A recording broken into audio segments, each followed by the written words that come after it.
Welcome to Snoozer's Storytime Adventures. How are we doing today, Snoozer? I am curious because I have no idea what we are reading about today. You don't? Well, I can fill you in because I have a very special story that I wanted to read today, and it is about this beautiful cathedral. It is called The Story of Notre Dame de Paris, and the title of the book is called The Girl in the Cathedral. And it is a real beautiful building that you can see in Paris, France, but the girl in the story, this is just a fiction story about a real thing that really does exist. She is going to spread hope and love, and maybe that'll inspire others to always have hope and love in their hearts, and then anything can be possible. All right, and inside, this is another Bushel and Peck book, and there is so much beautiful information and pictures that you can learn all about this famous cathedral. The author is Nicholas Jeter. All right. It was a starry, starry night. The river was silent, but also loud with the sounds that rivers make. Beyond the reeds on an island in the river, a faint scratching rose above the gurgle of the water. It was a small girl. She was digging in the dirt, the way children like to do. Her clothes were dirty, caked in damp earth. "You're making a mess," I said. "No," the little girl said. "I am making a garden. That means getting dirty." I smiled. "And what sort of garden are you planting?" She smiled too. "Oh, you'll see." I went on my way, thinking of other things. I knew, as grown-ups like to think they know, that the mud and rocks in that river would never be a garden. But when I visited again, I saw that I was wrong. The island burst with colors and light and life, and there was the little girl standing happily with her hands on her waist and dirt on her knees. "Just look at my garden," she said. "I have filled it with good things." Everywhere, flowers pushed from the soil. More remarkable still, the garden was filled with people. Tucked around the flowers were houses, shops, and dusty sheds, where children played, mothers sang, and fathers laughed. "Who are all these people?" I asked. "They are my people, and this is the garden called Paris." "I have seen few gardens grow so beautifully," I said to the little girl. "Is it finished?" She laughed. "Not at all." And from out of her pocket, she drew a large, curious seed. "This is not like my other seeds," the little girl said, seeing the puzzled look on my face. "With this seed, one could plant anything she wanted. One could plant a mountain, a forest, a giant. One could even plant an ocean." "And what do you want to plant?" I asked. Her voice dropped to a whisper. "This seed is for my people, and since I am a gardener, I will plant for them a flower." She buried the seed deep, deep within the earth, in the part of the island where dreams and stories met. "Now we wait," she said. "For how long?" I asked. The little girl said nothing, but slowly under the light of the moon, the touch of the rain, and the watchful eyes of the stars, something began to stir. How does it grow so fast? Well, it must be some sort of magical seed, because this isn't a true story, but it is based on a true cathedral that really does exist. And kept on growing until, where the seed had been just moments before, stood a flower unlike any I had ever seen. It started small, as all things start. Then it grew and grew and kept on growing until where the seed had been just moments before stood a flower unlike any I had ever seen.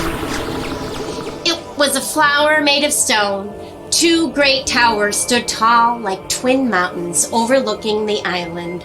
Hundreds of mighty ancient trees formed a roof, a forest to shelter the garden called Paris. Inside, pillars stronger than the sky rose high, high above the island. Giants carved in strength and wonder. And outside, brilliant stained glass windows shimmered like the surface of the sea, bathing the garden in an ocean of color, light, and mystery.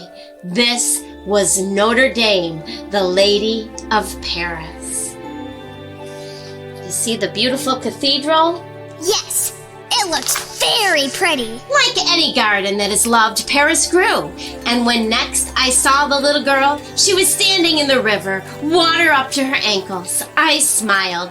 Her clothes were wet, the kind of wet that would get any child in trouble. "What are you painting?" I asked. "My garden is growing," she said. "I'm trying to make a picture of it before everything changes. It's hard to remember things once they change, you know. The people of Paris change too. All at once they are rich and poor, hungry and fed, happy and sad. Sometimes they fight, sometimes they sing. And at the center of it all is my flower, Notre Dame. That is something to try to paint." Suddenly, there was a loud shout, a splash, and both the little girl and her painting bobbed in the water. A boy ran past, laughing and holding a baguette high above his head. An angry baker shouted, "Thief!" I helped the little girl to her feet. She sighed. "There are also people who do things I don't like. I am learning that not all people remember to do good things." "So," I said, setting her painting back on the easel, "you are growing both good things and bad things in your garden? Why not just grow good things?" She laughed. "That is not how gardening works."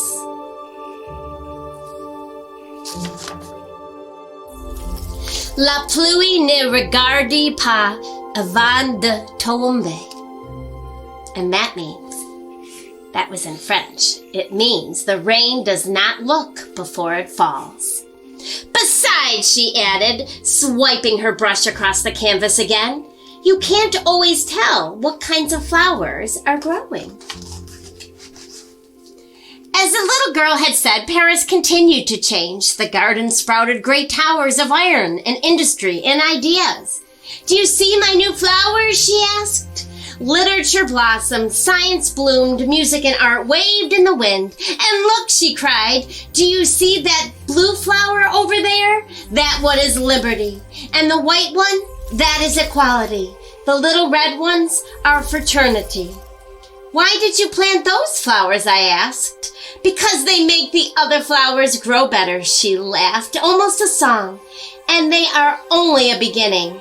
That is what happens when good things are planted."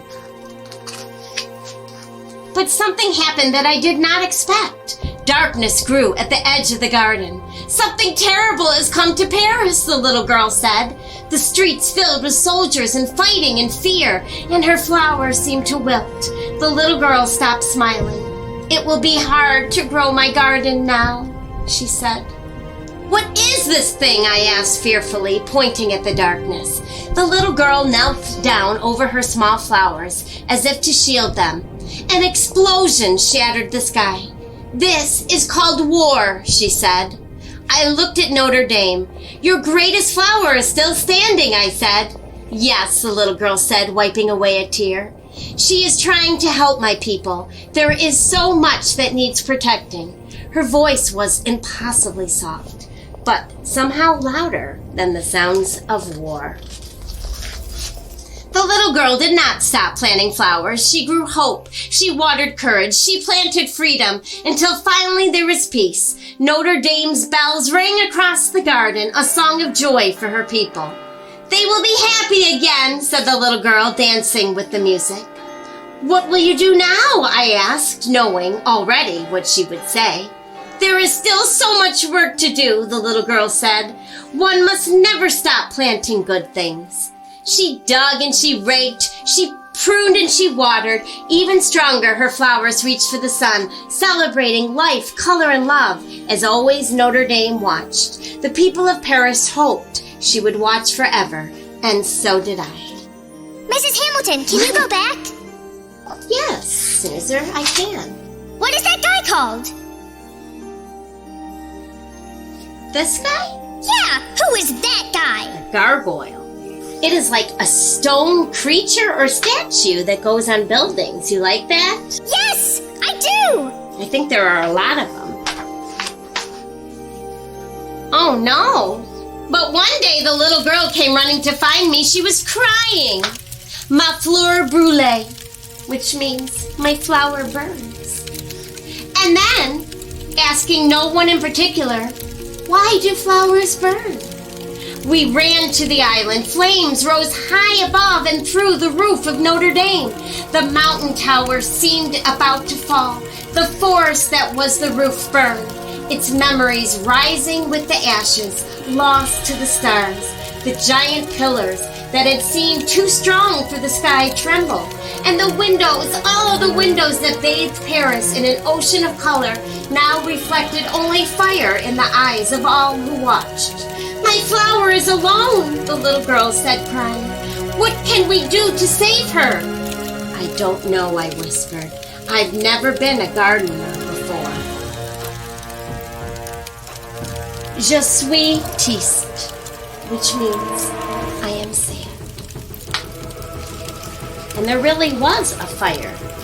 There really was a fire in this cathedral.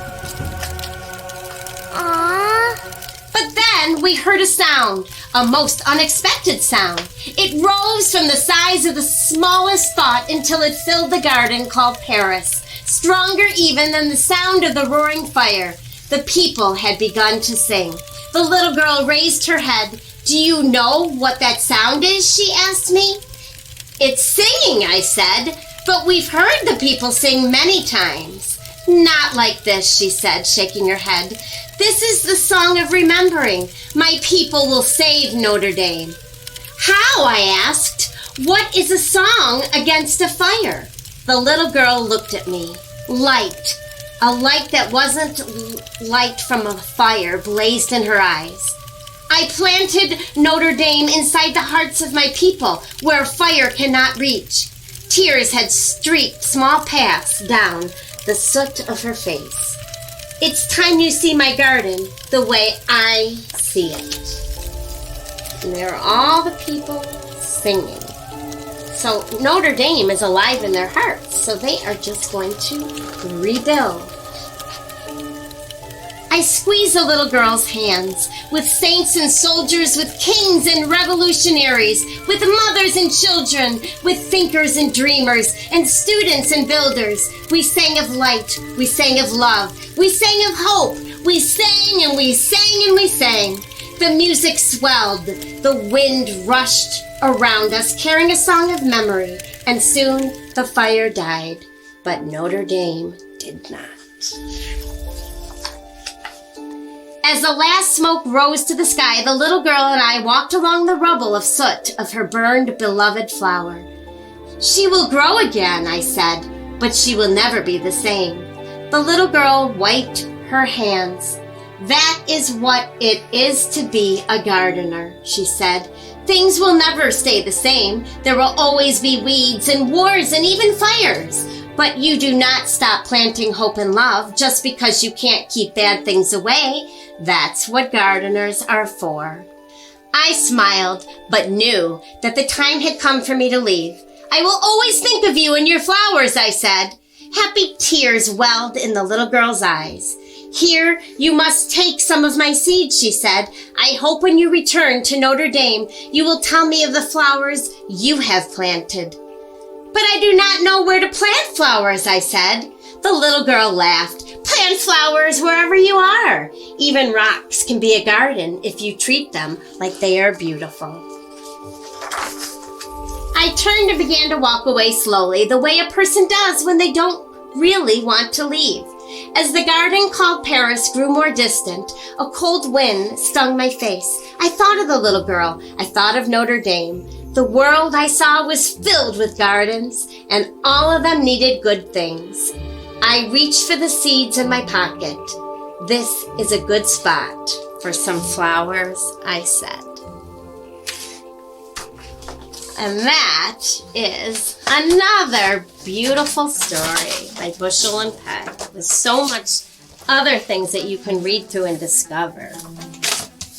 Wow, it was really long and really beautiful. It was beautiful and has a nice message to always spread love and hope. Are we going to sing a song? Sure are, Snoozer. I thought I would sing a French song since that book took place in France. And it is a famous song, a song you may know. It's 100 years old, called Alouette. Great! It's a song about a little bird called Alouette. Alouette, gentille Alouette, Alouette, je te plumerai la tête, je te plumerai la tête, et la tête, Alouette, Alouette,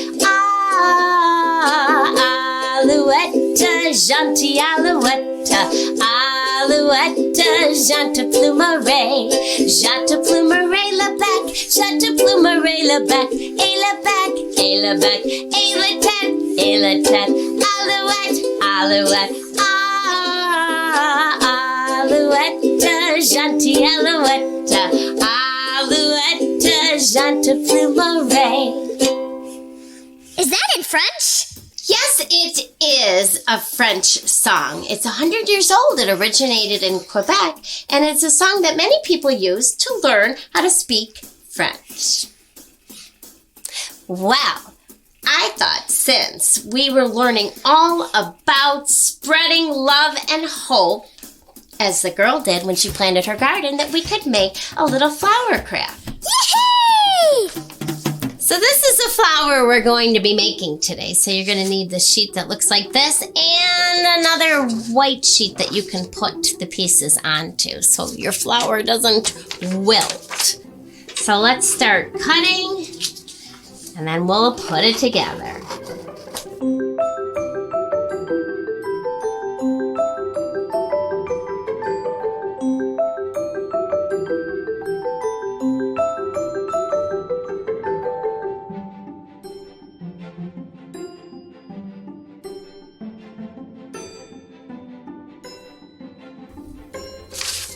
I'm going to put my other one right there so I can see how I want to do this. All right, well, let's start off by working on the flower. So I'm going to turn this yellow part over, put some glue in the middle,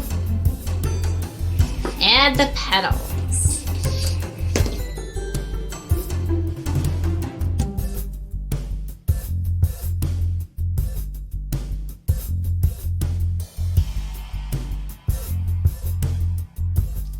Can't forget the love, right, Snoozer? Yep, just like the story we read.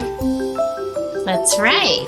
The garden was planted with love and hope.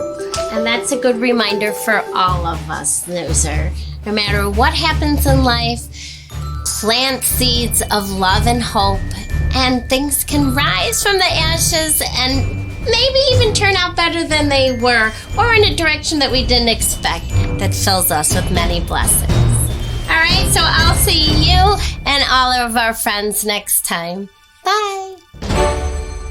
Hi, boys and girls. Would you like to do the Mrs. Hamilton craft just like me? Guess what? You can! Head to your local library for all the materials that we use in the craft. Plus, we have activity sheets, games, and a whole lot more. Your library might even have their very own snoozer. Come and see me! Stay tuned as we check in with the library. Whether April brings showers, sun, or flowers, Morrisson-Reeves Library Youth Services brings the fun. Our monthly calendar is color-coded by age and icon-coded by format. We have in-person, virtual, and grab-and-go programs made just for you. Toddler Time is back in person on Wednesdays at 10 a.m. Families enjoy music, movement, and stories on Thursdays. Get your weekly activity bag at the library. Enjoy bilingual story time in English and en Espanol on Mondays. Learn about recycling, composting, and energy conservation at Kids for Sustainability, presented by the Youth Climate Action Team. Virtual programs are open to all and are promoted through our Facebook group, Morrisson-Reeves Library Programs. Check out our wide collection of games and graphic novels, or spend some time finding just the right book. Visit Morrisson-Reeves Library Youth Services either in person or virtually for great books, programs, and much more.